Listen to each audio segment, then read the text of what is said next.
আল্লাহ রাব্বুল আলামিন সূরাতুল হিজরের 43-44 নম্বর আয়াতের মধ্যে বলেন, কি বলছে হুজুর শুনি তো। ইন্না জাহান্নামা লামাউইদুহুম আজমাইন, নিশ্চয়ই জাহান্নাম তাদের প্রত্যেকেরই প্রতিশ্রুত স্থান হবে। মাশাআল্লাহ বলেছেন তো ভালোই, কিন্তু এখানে যেন কার কণ্ঠে বেশি আসতেছে। এ বন্ধু, হাফিজুরের দালালি ছাড়ো। ও তাই তো বলি, এই কণ্ঠটা এত চেনা চেনা লাগতেছে কেন?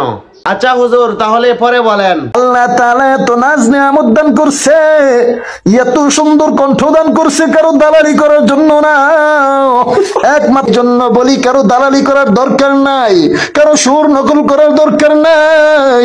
আল্লাহ তোমার যে সুর দিছে ওই সুরটা নিয়ে সন্তুষ্ট থাকো। বাহ উস্তাদ বাহ, আপনি তো ফাটিয়ে দিয়েছেন। এখন দেখি উনি কি করে। এরে তুই যে আমারে নসিহত করলি, তোর গলায় তো হাফিজুরের আওয়াজ শোনা যায়। তুইও তো হাফিজুরের দালালি কইরা কইরা আরেকজন রে নসিহত দেস না, না আরেকজনের দালালি কইরা কইরা অন্য জন রে নসিহত দিস না।